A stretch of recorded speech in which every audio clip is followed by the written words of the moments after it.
So welcome you all. I am Sachin Chavan from Electronics Department. In the LIC subject, LIC course of Second Year Industrial Electronics, today we'll have this recording of this practical, which is a experiment number 12. Use a relevant instrument to measure the cutoff frequency of the given notch filter, right? So this notch filter is actually a band stop filter or band reject filter. So this is a band reject filter actually. We will see this notch filter in the theory lecture, right? Because I am recorded this video right now, and few days later this recording, we will see detailing of this filter unit. So this is a notch filter, means this is a band reject filter. You can observe carefully. This is a frequency response of this band reject filter. See, the gain is constant, the output voltage is constant up to this particular frequency. This is the bandwidth for this notch filter. Why it is called as notch filter? Because see, the bandwidth is very small. The bandwidth is very small. That's why it is a notch filter, right? So and there is a central frequency. So the cutoff, the gain up to this cutoff frequency, lower cutoff frequency, the gain or output voltage is constant, and then the gain is suddenly decreased, right, for this central frequency or for this particular bandwidth. And again, if we increase the frequency, and the gain is increasing, and then gain is constant. So what does it mean? It means that this notch filter only selects this particular frequency, right? It only selects this small frequency on this frequency axis or any particular frequency. And we can say that these are the reject filter, band reject filter, right? And some the another application of this is like your radio FM and all that, right? So we have a tuning. So this filter is used for the tuning purpose. Okay. And again, I will demonstrate this particular notch filter on the multi-chip software. But right now we have this demo kit, right? So this is the actual circuit diagram of this. Wait for me. So this is the circuit or the demonstration kit for notch filter. So what is notch filter? Notch filter consists of 2 high pass filter and 1 low pass filter. So it is a combination of 2 high pass filter and 1 low pass filter, right?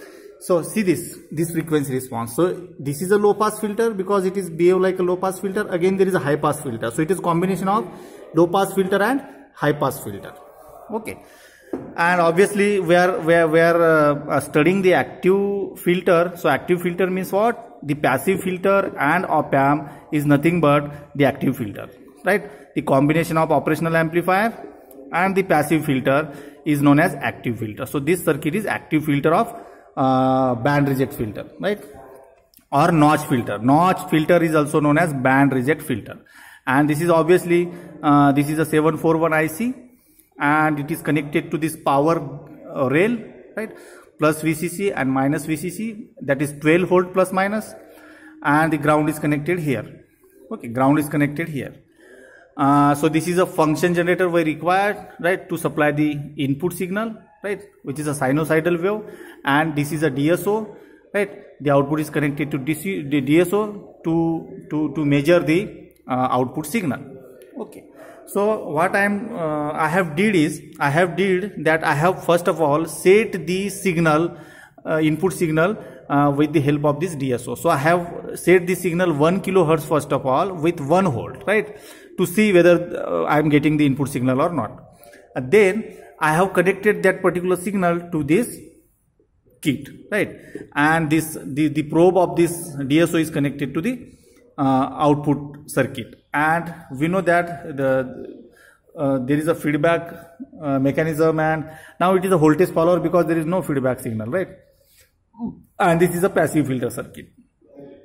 Okay, so it is connected in the non-inverting configuration because the input is connected to the non-inverting terminal.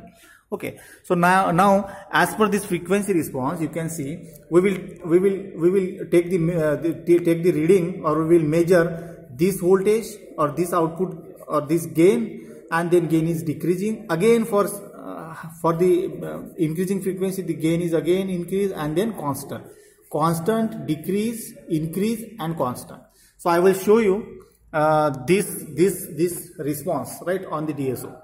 So let's say, suppose this is my lowest frequency. Let's say it is a 329 hertz, right? So I will take only few readings, and detailing of this notch filter I will demonstrate again on the multisim. Okay, so for this particular 300 hertz, see, the output is 12 volt. The output is 12 volt, right? So again, suppose I increase this frequency, right? Suppose I increase this frequency. So I increase this frequency to 400 hertz. Now again you can see it is almost like 11.7.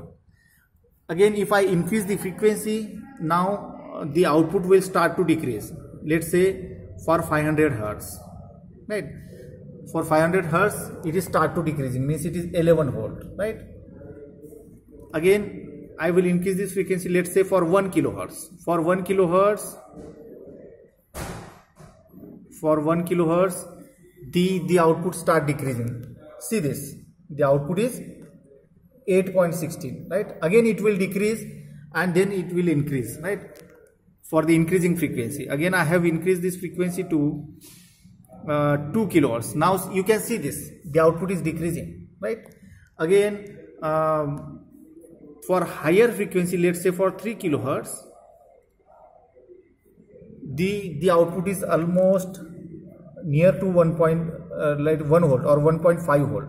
Again for the highest frequency, let's say for this, right, this is my highest frequency, let's say for 3.5, it is 1 volt, right?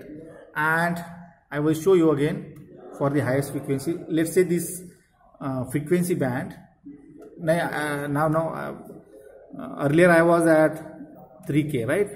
So for this 3.5K, it was it was the 1 point or approximately 1 volt.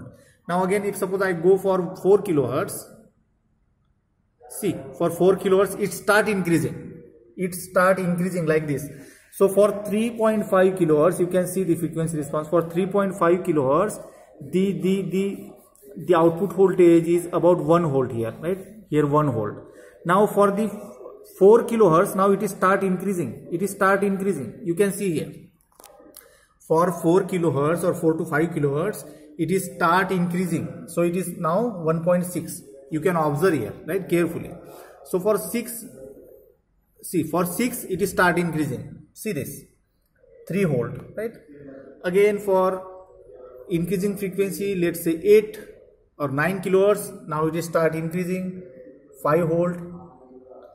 For 10K, it is 7. You can observe here on the DSO, 7 peak to peak 7 volt. Now again for let's say 13 to 15 kilohertz, it is again increasing, right? So it is increasing, right? See, right? So here from this measurement, so we have obtained this frequency response, right? So in your lab manual, you just draw this actual circuit diagram, right? This circuit diagram, or I will provide you the circuit diagram, which is given in the book also or manual also, right? And here we have all resources required given. Then you just write the question answer or actual procedure followed or precaution followed, and this is what the table you have to fill. So for this particular frequency, let's say for 100 hertz up to the 3 kilohertz, it is start increasing, right? Sorry, it was constant, right? And then up to 3 kilohertz it was decreasing in our case. Again up from this 3 kilohertz it is start increasing and then constant. So here you can write the constant frequency decreasing up to 3 kilohertz, and beyond this 3 kilohertz it is start increasing, and then for 80 kilohertz and 100 kilohertz it is constant, right? I will show you for the 100 kilohertz, right?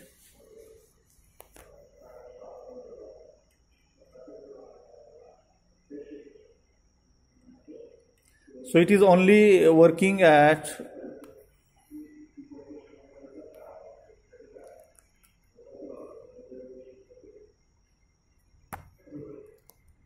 okay. So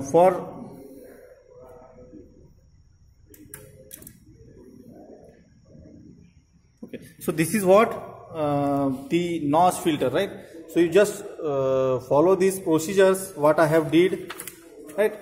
And you just fill all the readings of this notch filter, and you just draw the graph paper on this the given graph paper in your laboratory manual, and complete this particular experiment. Okay, so this is all about the notch filter or band reject filter. Thank you.